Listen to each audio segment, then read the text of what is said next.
I was about to blow out the candles on my 70th birthday cake when I heard words no mother should ever have to hear.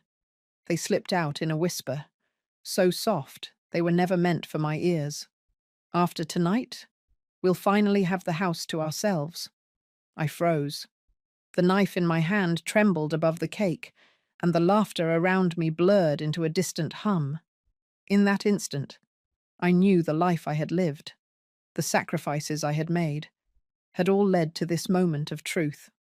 But before I tell you what happened, let me introduce myself. My name is Roseanne. I'm 70 years old, a widow, and a mother of one. And if you're listening to my story right now, I want to know where you're watching from. Are you sitting in your living room with a cup of tea? Are you listening late at night, maybe alone, the way I often find myself? Tell me in the comments. I'd love to know. Because you see, stories like mine aren't just about me. They're about all of us. Women who've lived long enough to see joy, pain, loyalty, and betrayal woven together in ways we could never have imagined. Now let me take you back a little. I live in the same house my husband and I bought nearly 50 years ago. It's not a grand house by anyone's standards, but it's the kind of place that remembers everything. The floorboards creak where my son used to run as a little boy. The garden still blooms with the roses my husband planted before he passed. And every corner carries a memory, both sweet and heavy. I never remarried after my husband died. Some people told me I should, but I couldn't. My world became about raising my son, Daniel.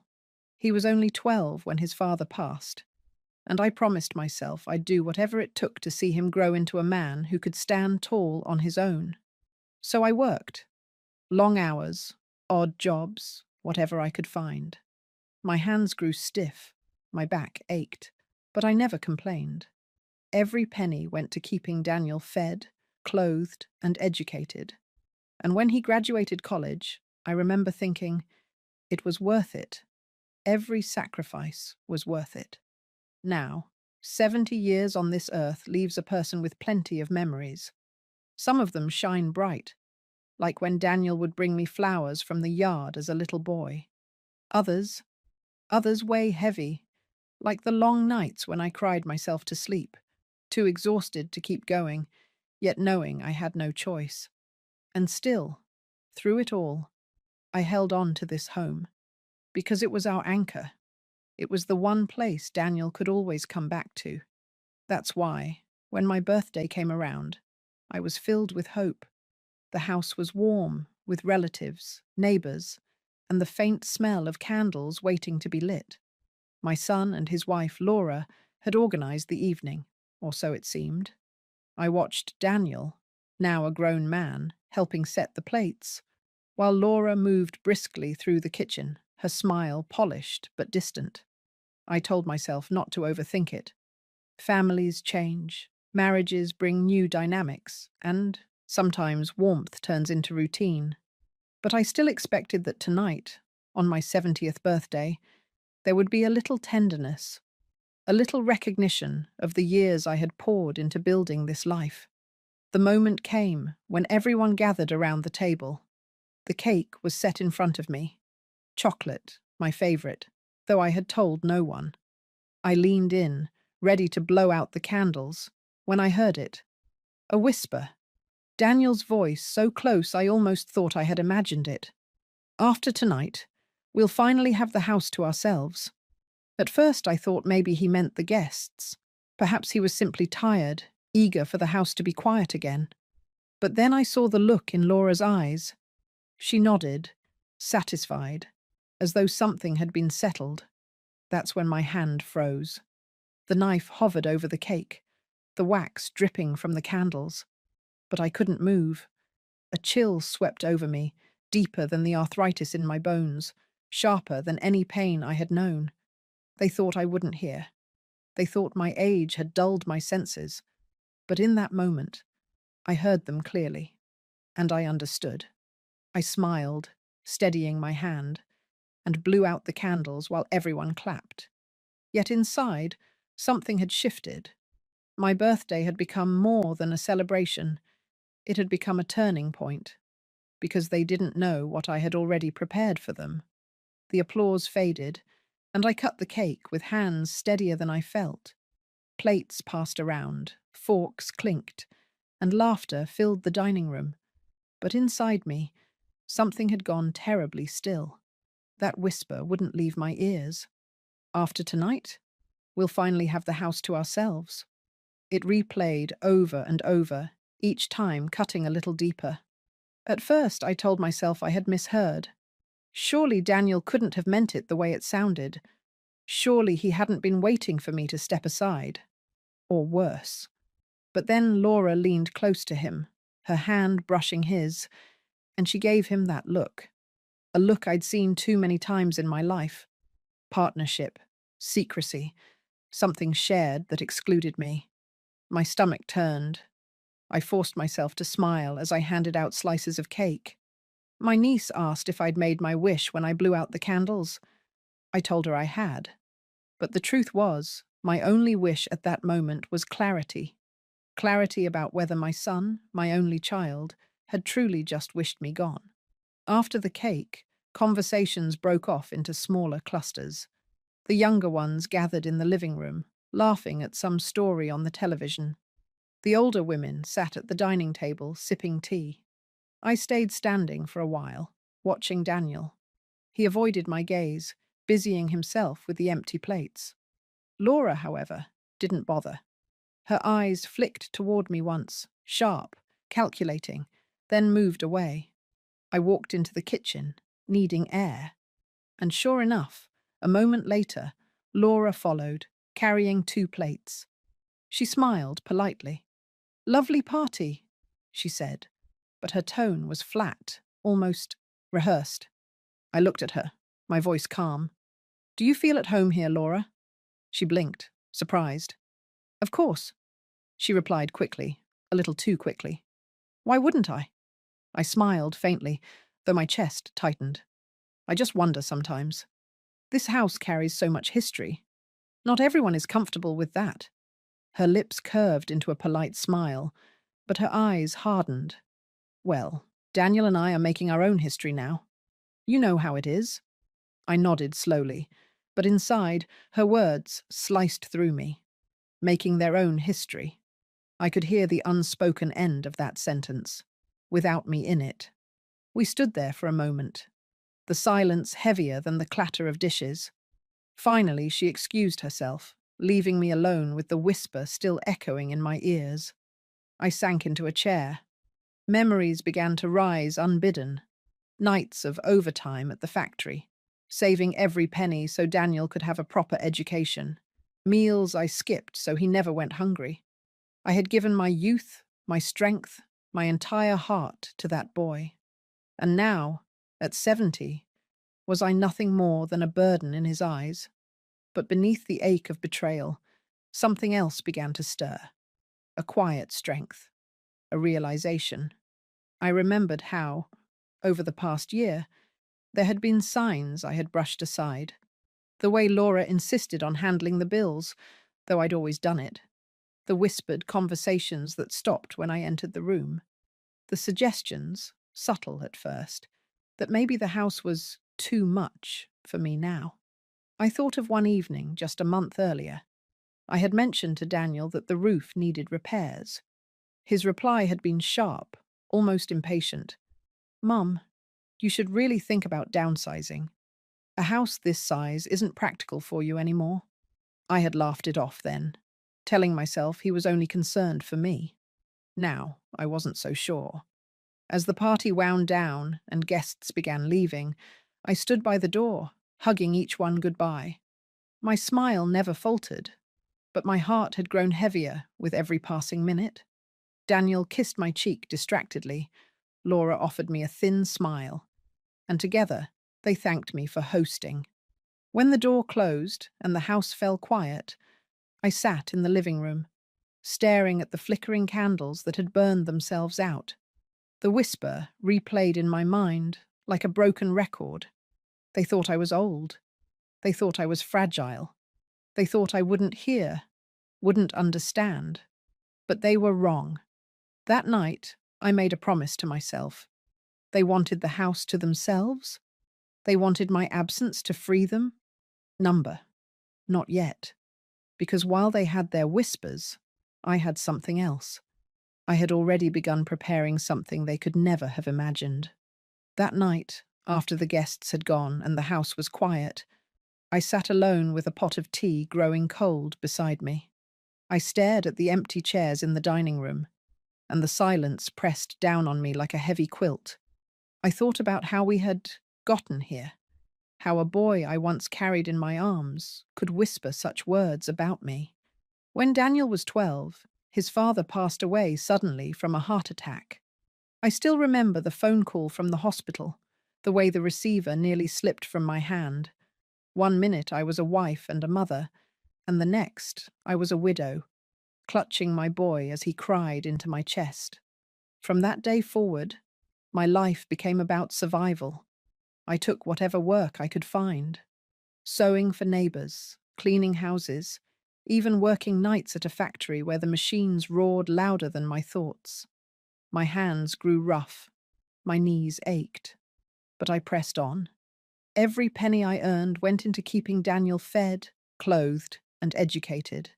There were nights I skipped meals so he could eat properly, winters when I went without a new coat so he could have one, birthdays when I couldn't afford toys, so I baked cakes from scratch and lit candles, hoping he wouldn't notice how simple the gifts were. I gave him my whole life, not because I had to, but because I wanted to. Because when you're a mother, you don't count the cost. But as the years passed, I began to notice how differently Daniel saw those sacrifices. To him, they were invisible, as though food simply appeared on the table, as though clothes stitched themselves. He grew into a man who believed comfort was a given, not a gift. I remember one evening not long ago when I had asked him for help carrying groceries. My knees had been bad that day, swollen like two angry fists. Daniel sighed, his face tight with annoyance. "Mum, you can't keep depending on me for everything," he said sharply.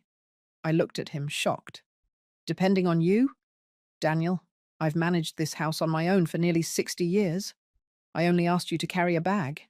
He rubbed his forehead, muttering, "You should really think about moving somewhere smaller.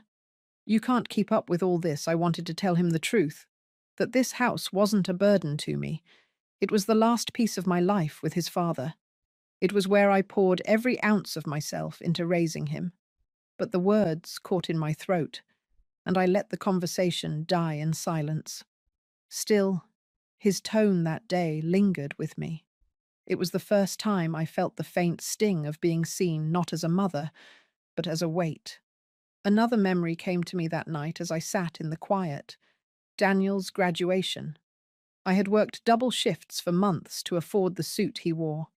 I stood in the crowd, tears streaming down my face, clapping louder than anyone. Afterward, he hugged me, but when his friends arrived, he stepped away quickly, embarrassed by my tears, embarrassed by my worn shoes and tired clothes. And yet, I never held it against him. I told myself he was young, that he would grow into gratitude with time. But gratitude never came. Now, on the night of my 70th birthday, the pattern was clear. The whisper I had overheard was not a slip of the tongue. It was the truth, finally revealed. I sat back in my chair, my eyes drifting to the photographs on the mantel. Daniel, as a toddler, grinning with chocolate on his cheeks. Daniel at 8, proudly holding a toy car we had saved months to buy. Daniel at 20, standing tall in his graduation gown. I traced each frame with my eyes, remembering the love I had poured into those moments. And yet, the boy in those pictures felt like a stranger now. The kettle had gone cold, but my resolve was only beginning to warm. I whispered to myself, "I have given everything. Now I'll take something back." I didn't yet know exactly how I would do it, but I knew this. I would not go quietly. They thought they were planning for my absence, but I was already preparing for their surprise. And when the time came, Daniel would finally understand the cost of betrayal. The house always feels too quiet after a gathering. The laughter lingers in the walls, but when the last door closes, silence settles in, heavy and sharp. That night, after my birthday, the silence carried more weight than ever. I sat in the living room, my hands folded tightly in my lap. The cake was half eaten on the counter, plates stacked by the sink, crumbs scattered like little reminders of a night that should have been joyful. Daniel and Laura moved about the house, tidying up. Their voices carried softly from the kitchen, too low for me to make out the words, but the tone was unmistakable. Calm, confident, at ease. I thought about that whisper again. After tonight, we'll finally have the house to ourselves. It pulsed in my ears like a drumbeat, drowning out everything else. Finally, I rose from my chair and walked into the kitchen. Laura was drying a plate, Daniel stacking glasses. They both looked up when I entered, and for a moment I saw it. Guilt flickering across my son's face. I leaned against the doorway, my voice steady. "Did you enjoy the party?" Daniel nodded quickly. "Of course, Mom. It was nice to see everyone together." Laura smiled, though it didn't reach her eyes. "Yes, very nice." I let the silence stretch for a moment before I spoke again. I couldn't help overhearing something earlier. Daniel's shoulders stiffened. "Oh? What do you mean?" I looked straight at him. "You said, after tonight, you'd finally have the house to yourselves." The air thickened instantly. Daniel's eyes darted to Laura, whose smile faltered for the briefest second. "You must have misheard," Daniel said quickly, too quickly. "I was just talking about the guests leaving. You know how crowded it gets." I tilted my head. "Is that so?" Funny, because the way Laura nodded made it sound like something else entirely. Laura set the plate down a little too hard. "Roseanne, you're reading too much into things. You're tired." It was a long night. Her tone was clipped, almost patronizing. I felt heat rise in my chest, but I forced myself to stay calm. "I may be 70, I said softly, "but my ears work just fine. And I know when I'm being talked about." Daniel stepped forward, his hands raised slightly, as though to soothe me. "Mum, please, let's not turn this into something it isn't. You've always misunderstood things when you're emotional." Those words stung more than I expected. Misunderstood. That had become their shield, hadn't it? A way to make me doubt myself, to paint me as fragile, confused, easily mistaken. I straightened, my voice sharper now. "Do not dismiss me, Daniel. Not tonight. Not after everything I've done for you." His mouth opened, then closed again. Laura crossed her arms, her jaw tight, eyes fixed on the floor. The silence stretched, thick and uncomfortable, until finally Daniel muttered, "We'll talk about this another time." I held his gaze. "No, we'll talk about it now." For a moment, no one moved. Then Laura reached for his arm. "Come on, Daniel," she said softly, almost urging. "Leave it. She's just tired." And just like that, they turned, retreating down the hall, leaving me alone in the kitchen. But if they thought I would forget, they were wrong.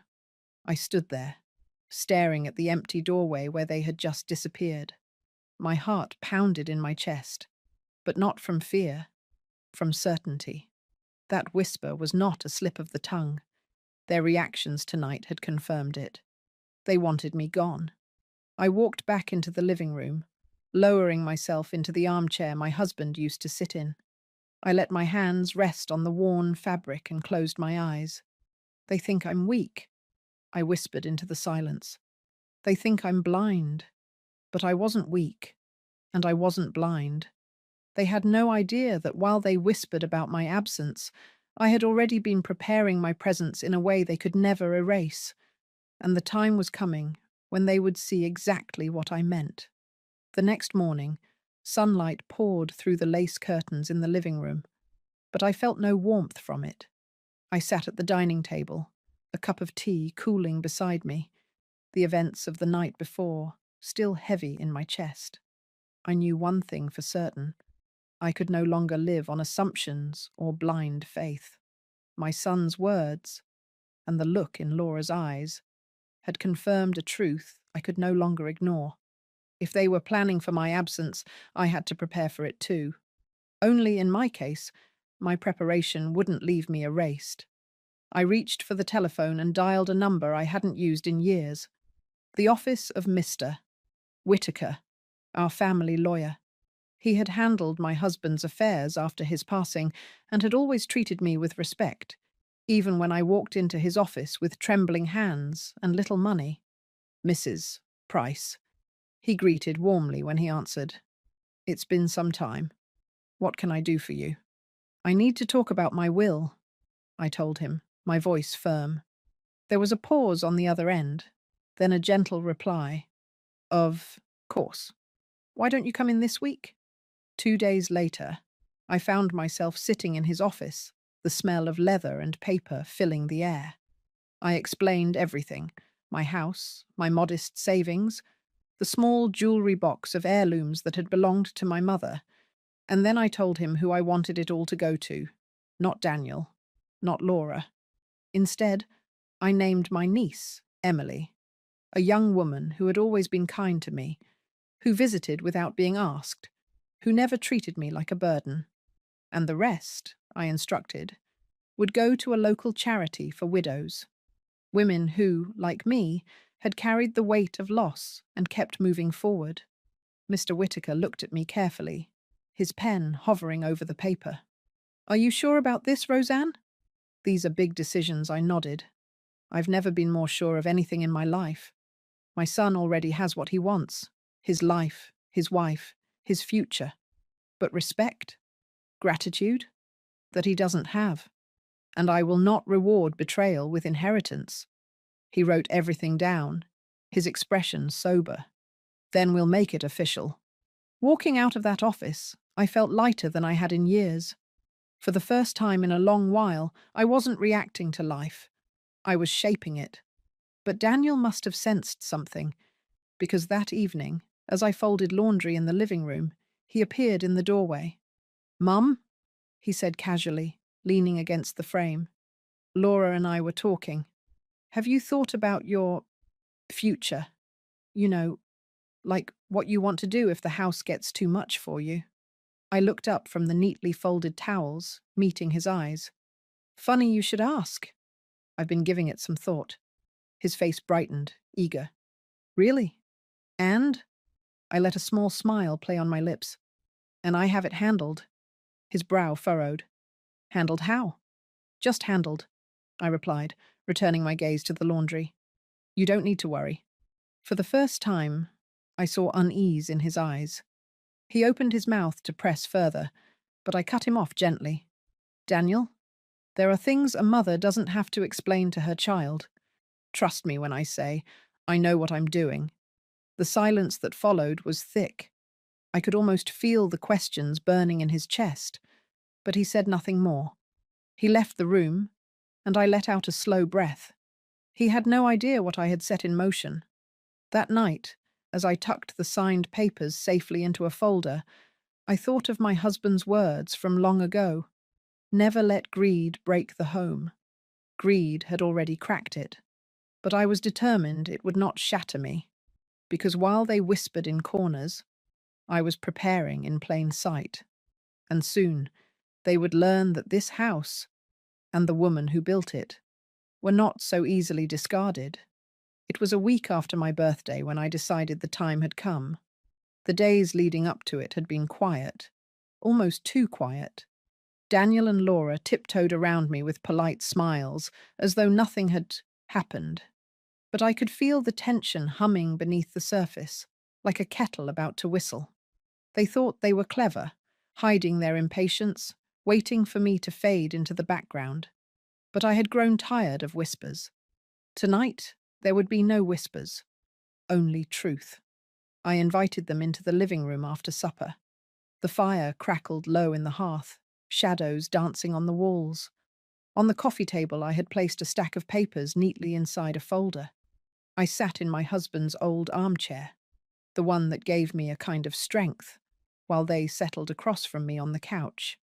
Daniel looked uneasy, his knee bouncing slightly. Laura, on the other hand, wore that same polished smile, as though she were already in control. I folded my hands in my lap. "We need to talk." Daniel exhaled. "Mom, if this is about the other night—" "It is," I cut in sharply. "And I will not be silenced this time." His mouth snapped shut. I leaned forward, my voice calm but firm. "I heard what you said, Daniel. Clear as day. After tonight, we'll finally have the house to ourselves. Those were your words." Daniel paled. "Mom, I—" Laura jumped in quickly. "She's twisting it, Daniel. You were talking about the guests." I turned to her, my eyes steady. "Do not insult me, Laura. I know what I heard. And I saw your face when you nodded. That was no talk of guests. That was talk of me." Laura's lips thinned, but she said nothing. I let the silence stretch before I reached for the folder on the table. "You see, what you didn't know is that I've been making preparations of my own." Daniel frowned. "Preparations?" I opened the folder, sliding the papers toward them. "My will." The word seemed to hang in the air, heavy and cold. Daniel picked up the first page, his eyes scanning it. Slowly, his expression shifted from confusion to shock. This leaves the house to Emily," he stammered. "And the savings? To charity?" Laura leaned forward, her face flushing. "You can't be serious. This house belongs to Daniel. It's his inheritance." "No," I said softly but firmly. "This house belongs to me, and I decide what becomes of it." Daniel's voice cracked. "Mum, after everything I've done for you—" I felt heat rise in my chest, and my words came sharp. "Everything you've done for me? Daniel, I fed you when I had nothing left to eat. I clothed you when my own shoes were worn through. I worked myself to the bone so you could stand on your own 2 feet. Don't you dare speak to me of what you've done for me." His face flushed, and for a moment he looked like a scolded child again. Laura's eyes blazed. "This is selfish, Roseanne. You're punishing us because you misheard a single comment." I shook my head slowly. "No. I am protecting what I built with my own hands, what your greed would have devoured. You wanted me gone from this house. Now, you'll get your wish, because when I'm gone, not a brick of it will belong to you."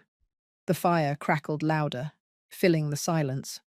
Daniel's hands trembled as he set the papers down. "Mom," he whispered, his voice breaking. "Please, don't do this." I looked at him, and for the first time in years, I didn't see my son. I saw a man who had betrayed the very woman who gave him everything. My voice was steady as I spoke the final words. "You wanted freedom from me. Now you'll have it. But not in the way you imagined." The room fell silent. Daniel stared at the floor. Laura's jaw clenched, her eyes flashing with fury. But I felt a calmness settle over me, stronger than any storm they could muster. For the first time in a long time, I had taken back control of my life. The night after I showed them the papers, the house was the quietest it had ever been. No whispered laughter from the hallway, no footsteps down the creaking stairs, no clatter of dishes in the kitchen. Just silence, the kind that wraps itself around you and makes you think about every choice you've made. I sat in my armchair, staring at the embers glowing faintly in the fireplace. My hands trembled, but not from fear this time, from release. For years, I had carried the weight of being the giving one, the forgiving one, the one who always bent so others could stand tall.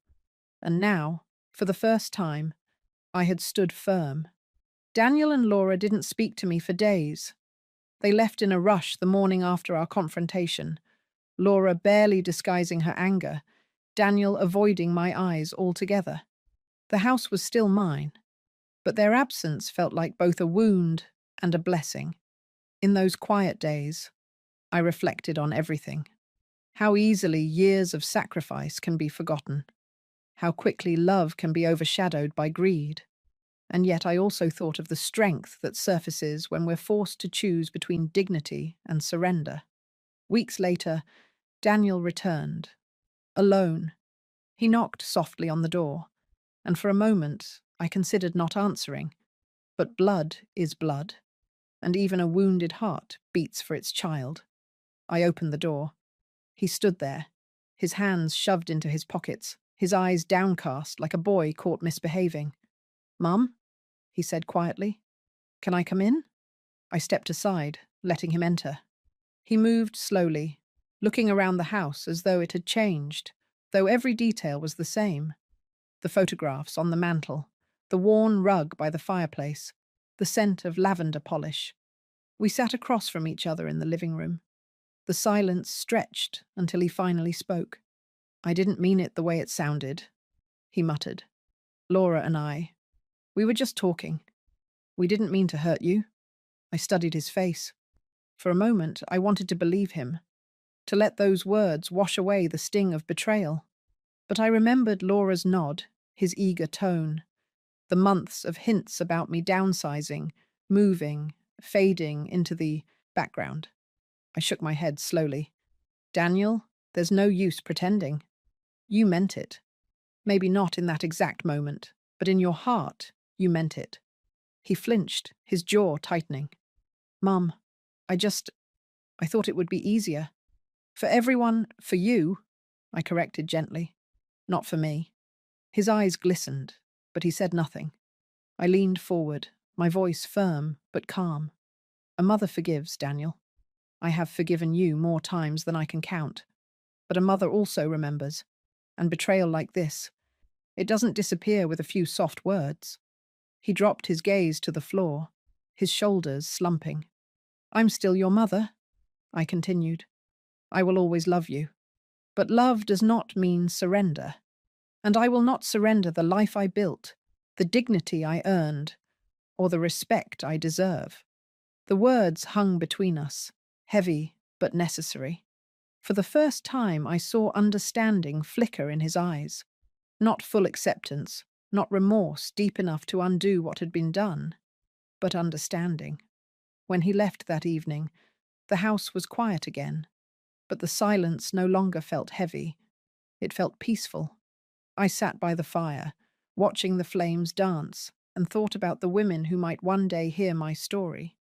Women who, like me, had given their lives to their families only to feel pushed aside in their later years.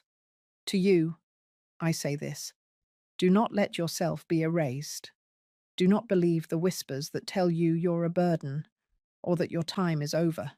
Stand firm. Speak your truth. Hold on to your dignity, because once you give it away, no one will return it to you. We, the women who have lived through decades of love and loss, of sacrifice and strength, deserve better than to be cast aside. We deserve to be remembered not for what we gave up, but for what we stood for. And that night, as the fire warmed my face, I knew I had finally stood for myself. The weeks that followed brought a quiet I had not known in years. Not an empty quiet, but a peaceful one, the kind that lets you breathe without waiting for the next sharp word or hidden glance. I tended my garden again. I polished the family photographs, not with sadness, but with pride. For the first time in decades, I felt like my home was truly mine, not a place I was keeping for someone else, not a weight I carried for the next generation, but a life I had built and chosen to protect. Daniel visits now and then. Sometimes he comes with questions in his eyes, as though searching for a door back into my trust. I open the door to him, but not my resolve. Love remains, but boundaries remain too. That balance is something I should have held long ago. And Laura? She has kept her distance. Perhaps she thinks she lost the battle. But this was never a battle. It was my life, my dignity, and my right to decide how my story would be written. So, to those of you watching, women who have given and given until your bones ached and your hearts carried more than their share, let me tell you this: you do not have to wait for whispers to reveal the truth. You do not have to wait for someone else to decide your worth. Your story is yours to write. If there's one thing I've learned, it's this: speak your truth before others write it for you. Protect your dignity as fiercely as you once protected your children. And remember, love may forgive, but it should never surrender. Thank you for listening to my story. Now, I'd love to hear from you. Tell me in the comments, where are you watching from tonight? And if you were in my place, what would you have done? Until next time, take care of yourselves and never forget your worth.